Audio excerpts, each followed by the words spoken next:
discussing the issues and celebrating the successes of the African American community. This is Another View. Hello everyone, I'm Barbara Lee. Welcome to Another View.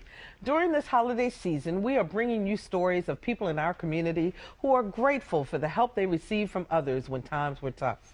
Last week, Annie Marshall shared her story of survival after losing a daughter, her home, and almost losing her son, and how 4 kids stepped in when she needed them most. Tonight, we'll hear from Mary and Sherman Lee, survivors of a devastating house fire, and the help they received from Holly Qualia with the American Red Cross of Southeastern Virginia. Welcome to the show, everybody. How you doing? Hi. So, Mary, I'm going to start with you because I think you were the last one who was awake the evening that the disaster struck the Lee family. So tell us what was going on at your house. Well, I would have to say, starting out, that it was devastating. You know, I was the last to go to bed. I do my usual check. You know, I go from bedroom to bedroom checking on my children. You have 2 kids, right? I have 2 daughters, Jasmine and Jaleesa. Jaleesa is now 19, yes. And Jasmine is a terrible 4. But I love them. Oh, my goodness. And that particular morning, which was about, I want to say after 12, I went in, checked on Jay, checked on Jazz, and everything was well. You know, I laid down, I kissed my husband, I went to sleep. And it hadn't, I want to say, it was about 20 minutes later, 20 to 25 minutes later. You know, I don't know if you're a mom or not, but just laying there in a deep sleep, I was lying there and I just could hear. I'm thinking I'm dreaming. I could hear my daughter screaming, "Mama, Mama." At first, you know, I shook it off, but then something just said, "Get up, Mary." So I told my husband, I shook my husband, "Honey, get up. Go see what's wrong." You know, he got up, got to the door, turned the knob, and just started hollering. And I was like, okay, I got to get up. I got up. My husband had went. My oldest daughter had already gotten out. The smoke was so thick in our trailer home, you could barely see down the hallway. My husband got both of our children out. I came out of the room. And I was just gasping. I was like, okay, Lord, what is going on, you know? So by the time I got down the hallway, it motioned to me to just reach out. I reached out, and it was my kitchen table, grabbed my purse. By the time I got down the steps, you know, we lived in a mobile home, and it was a wooden half porch, and then it was metal steps. Got down the steps, and then I could hear the boom from the fire. Right then and there, it hadn't registered to me that, okay, my house is on fire. I'm just thinking, you know, something minor, the smoke going on, he wants us to get out. You didn't realize the entire house was on fire. Sherman, what you rescued your children. I mean, you went in and got the girls, correct? And brought them out. What was going through your mind at that time? What was going through my mind is just saying, get out, don't worry about nothing. You know, it's just the safety of the family. You know, no matter what, you know, it was. Because the first thing I saw was a puff of smoke, and I heard my oldest daughter scream, and it wasn't a usual scream. So, you know, I knew something was wrong.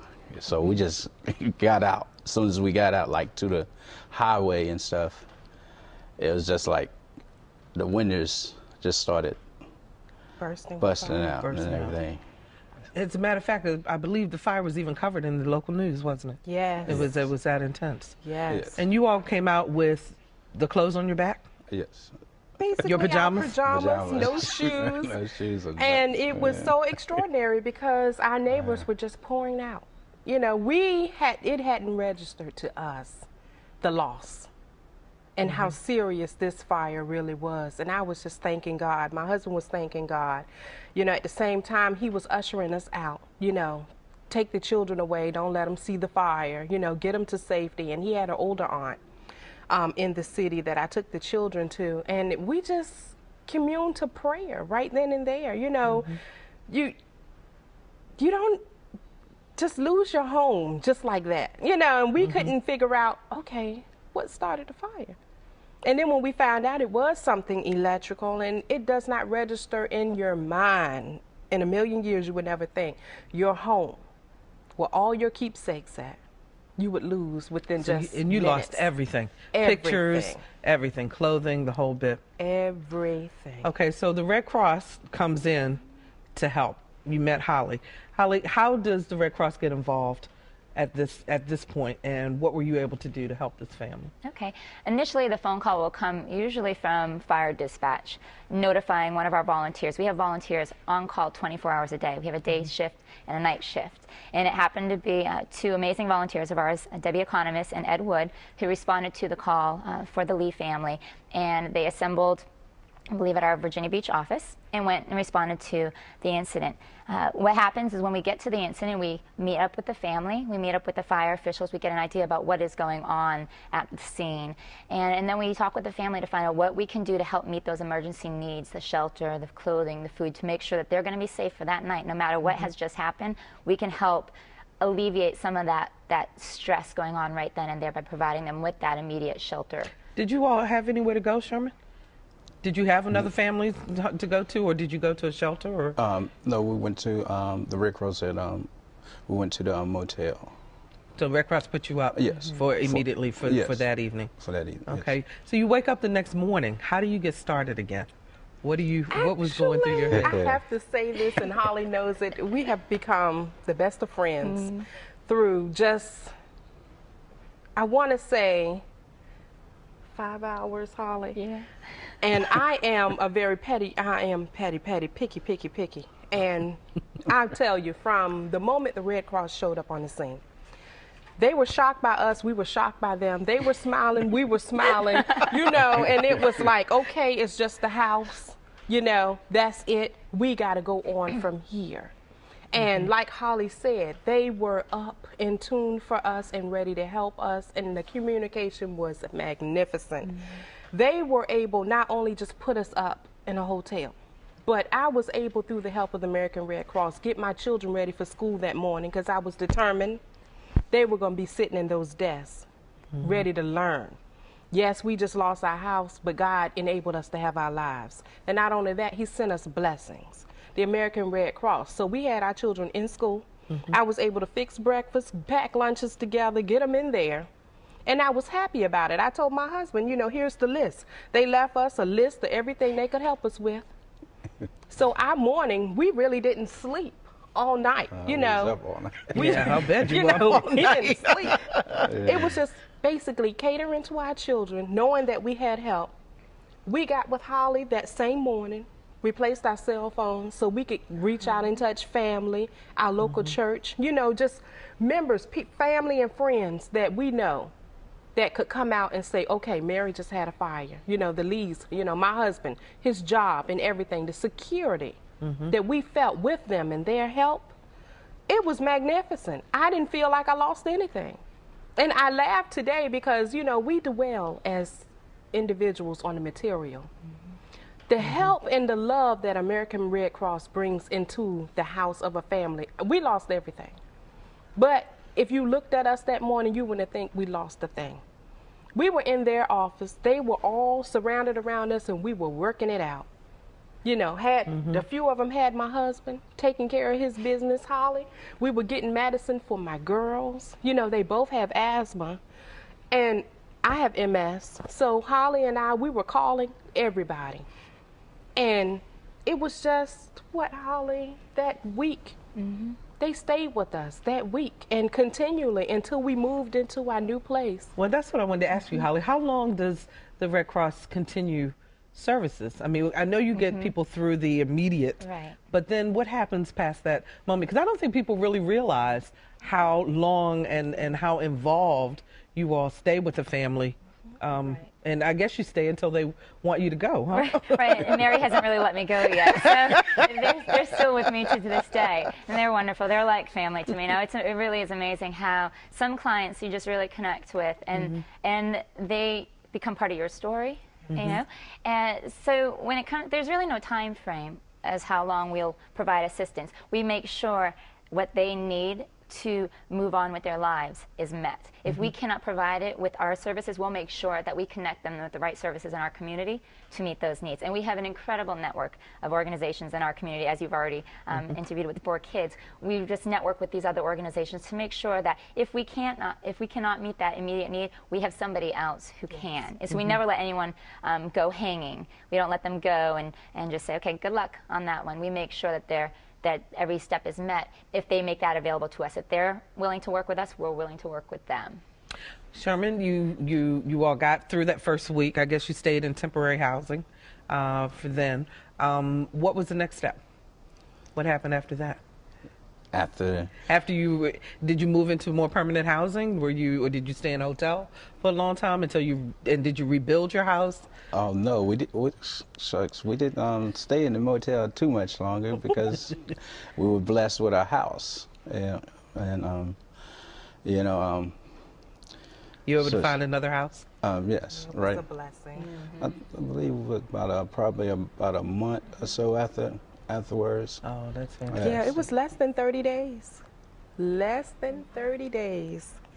And I'm telling you, I encourage everybody. I don't care who you are, individual, business. We have to put more into our communities.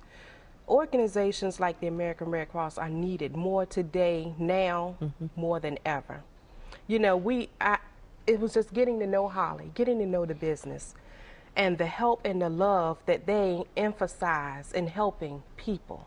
Now, people need to understand, this happened to you 2 years ago, correct? Am I right? Last year. No, it was actually, I think, April 18th. Yeah. Of 2008. 2008. Okay, yes. so, but yet you're still very much an advocate and a part of the Red Cross. Yes, I truly believe what they have done for us will stay with us forever. And I want to leave a legacy, not just for my children, but for every neighborhood, every family that exists right now. If you don't have anything to do, volunteer. Volunteer, even if it is bagging something. Volunteer, get out there, see what your community needs, see the people. We make the community. So if we're not getting involved and we're not out here being active, and it's active. If I hadn't been active, I would have never met Holly. If I hadn't opened my mouth that night, I wouldn't have met her. Did you know about the Red Cross prior to? I knew of them, but I didn't know the in-depth. People don't talk about the in-depth. All they talk about is blood. And a lot of people, that's very true. A lot of people are not in tune to just giving blood. But they deal with many things. I mean, now they have the dental program, swimming, we talking about CPR for children. My daughter wants to get into babysitting through the American Red Cross. And it's just not for her own personal profit, but to get out here and encourage people, hey, you can have a date night out, I'm mature enough, I'm licensed, I have papers to do this thing. But it's so families can connect. We need the connection there more than ever. We watch the news too much. We see all the bad things going on. But we have so many local organizations in our community that we can profit from as a family. And like I told Holly, whenever they need me, I'm there. Well, I'm hope that you are the spokesperson for the American Red Cross. I will tell you. But Holly, let me ask you this: if someone wants to get involved, what do they need to do, and how do they get involved, and how do they realize which skills you need? Right. Because I'm thinking that, for example, you were talking about the initial team that goes out after a fire. Is there special training for that, or? Yes. Well, we'll start from the very beginning. Okay. If you want to become involved with volunteering with the Red Cross, you can go to myredcross.net, and there will be a list of all the local Red Crosses relative to the city that you live in. So you'll want to contact your local Red Cross. For the chapter I work with is the Southeastern Virginia chapter of the American Red Cross, and we focus on Portsmouth, Virginia Beach, Chesapeake, and Norfolk. Okay. But there are many other Red Crosses in the vicinity who are going to be hearing your show, so we want to make sure that they can access their local Red Cross. So go to myredcross.net and find your local city's chapter. After that, there's a bit of a process. You'll fill out a volunteer application, and you attend a volunteer orientation. At that point, during that orientation, you'll be introduced to all the different facets of the Red Cross and in ways in which you can volunteer. So you can volunteer as somebody with the blood donation collections, delivering, transporting the blood to local hospitals that need that. But you can also volunteer in the office. You can also volunteer with disaster services. And it's not for everybody. Disaster services, the department that I work for, is not for everybody. We have people who really have to commit a great chunk of time to training, as you asked. Training and also being available, because you never know when disaster is going to strike. Yes. Sure. We are available 24 hours a day, every single day of the year. There is not a day that we take off. So Thanksgiving, Christmas, Easter, doesn't matter. We are available. If there is a fire or if there's another major disaster, we are available for that. But our volunteers are trained. They take extensive amounts of training so that when they go out there, they can truly assess the situation and provide the individuals not only with the financial assistance, but we also have a team of individuals who provide mental health care. So if you're really having a hard time grasping what has just happened, we have a team of people who can follow up with the clients to make sure that their, if you will, their emotional needs are truly met as well. Sherman, let me ask you, how are your daughters doing? I mean, how did they fare through this fire? It had to be devastating for them. I mean, for as blessed as you all are, it's still a devastating event that happened.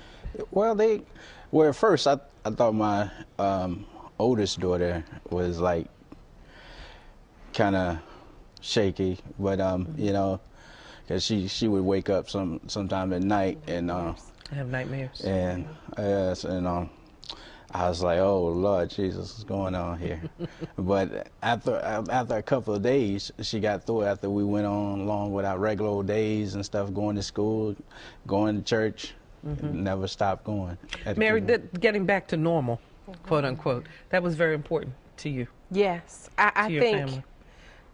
Being the backbone, the wife, the mom, you know, the teacher per se in my house, I have to gain the control. You know, I felt like that fire, it wanted my control. So now I have to take a stand. You know, I have to let my children know that you're still safe. You know, that regardless where the shelter comes from, you are safe. You know, regardless of where the food comes from, you're still safe.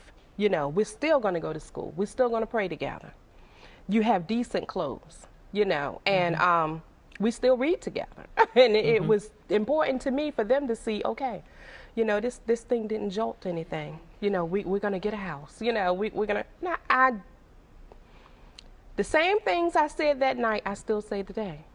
We are more, you know, than what the circumstance may look like. We are more. You know, this is just now. Tomorrow holds something better. After tomorrow is much better. You know, we grow as we go through it. And my oldest daughter, yeah, she had nightmares for a while.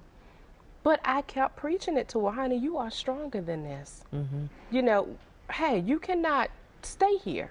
We can't stay here. You have mommy, you have dad, you have Jasmine. Jasmine is 4. My youngest girl, you would think nothing happened. Nothing. I think you have a good time with Jasmine, don't you, Holly? And my son plays with her as well. They have great times together. So what would you say to people to encourage them? If it's not for the Red Cross, if it's for whatever charity, in this season of giving, we're talking about giving back and how people need to do that. What would you tell them to convince them that they need to take a look at the Red Cross? First, I would say you have to come out your house. You have to take a good look around. We never know when our last day is going to be. And I like to know that, okay, I at least know 3 neighbors on my street. We have to get out there. We have to be active. Our local organizations, don't take them for granted. They are there for a reason. You will never know when that day will be your day to need them. So if we're active now, we don't have to worry about tomorrow. And that's one thing I don't worry about. I do not worry about tomorrow because I know if I'm doing my best today and I'm reaching out and I'm pouring encouragement into other people and children, I don't have anything to feel down about. I don't have no regrets. And I'm doing exactly what I'm purposed here for. Sherman, what would you tell them? Oh, man. You know, I was telling them, you know, just, you know, this basically because most of the time when people talk about Red Cross, because I heard it before, you know, they figure it's like their help, they kind of ashamed of their help and stuff, and I would say just, you know, accept the help. accept it, and you know, and you never know what comes out of it. Just, you know, because it's an awesome thing. Red Cross is awesome. Well, I am so happy to meet you all. First of all, I am so glad that you got out safely, because that is the first and bottom line. And also that the Red Cross was there to help. Thank you all so much for joining us today. Thank I you really, for really having appreciate us. it. We really, really enjoy it. And if we want to thank Mary and Sherman Lee and Holly Qualia for reminding us that we never know when disaster may strike, but there are those who are willing and able to help. Now, if you'd like more information about the American Red Cross in Southeastern Virginia, please visit www.myredcross.net and select your city. Up next, how a mother's love and waffles help a young man with autism. But first, here's what's going on in Hampton Roads.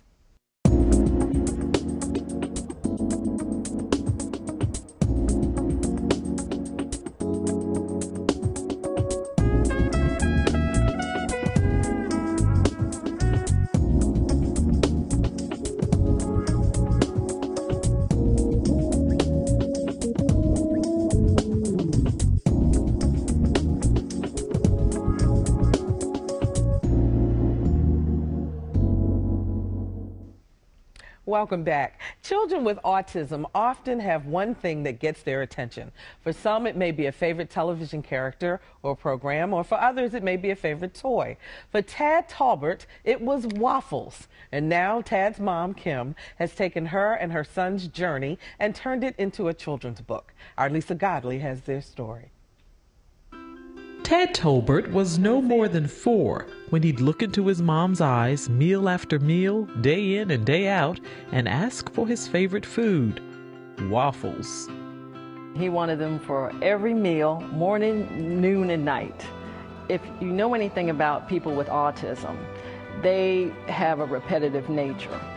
And sometimes they just won't let it go. They want the same thing the same way. And they like that consistency. He didn't want pancakes, he didn't want French toast, he didn't want anything but his waffles. I just love waffles. I don't even remember why. While Kim explained to her son that he couldn't have waffles every day and introduced him to other foods, in her mind she was cataloging each high, low, and breakthrough that she and Tad experienced. But Kim never stopped to put anything on paper until 4 years ago. When you go into the bookstores, you really don't find too much in the special needs section, and I saw that there was a need to do something that was comical, that was lively, that would encourage people. Like many new authors, Kim hit a few roadblocks, but that didn't stop her for long. I didn't have the finances to get the book started, and I came in contact with somebody last year that I do contract work for, and he offered to fund my book. And I went to a self-publishing class, and here's the book. This is Tad living in a waffle world. Everything has to do with waffles. He marries somebody with a waffle. His wife has a waffle head, and his baby has a waffle head. And I call myself the Black Dr. Seuss, if you will. And for instance, there's a part in here where he says, "Please don't judge me. I'm not like you, but I'll be rich and famous, a computer guru." Kim says she's quite pleased with how Waffles Everyday has been received. She says Norfolk Public Schools have purchased copies of her book, and it can also be found at the Dan Marino Resource Center in Florida, a facility which helps connect people with autism to the services that are available for them. Waffles Everyday is Kim Tolbert's first book. Her next project, Gelatin Ain't Nothing But a Mole, is part of a 5-book series featuring special needs children as superheroes. No matter where the book takes us, the main thing is just to encourage people and just our love of God, and that's what has gotten us through, you know, all these years. There were moments when I wanted to pull my hair out, and there were moments when I didn't know what he would become. I didn't know if he'd even graduate, because I had so many problems with him when he was a little boy, always getting kicked out of every daycare, and until they finally diagnosed with him with autism. And I used to say, well, why me? And my mom would say, why not you? What makes you think you're any better than anybody else that you couldn't have a child with autism? So then once you get over that initial shock, you just move on and you take it for what it is. It lets people have hope instead of always thinking that it's like a death sentence or something. For Another View, I'm Lisa Godley. It's all about hope. And that's our program for this evening. Just a reminder that Another View is moving to Friday nights beginning January the 8th. We'll be on at the same time, 9 p.m., immediately following What Matters with Kathy Lewis. We'll have special holiday programming next week, so join us in 2 weeks for the best of Another View. From all of us at Another View, we wish you joy, happiness, peace, and Thanksgiving during this holiday season. We'll see you in 2 weeks for Another View. Merry Christmas, everybody. Bye-bye.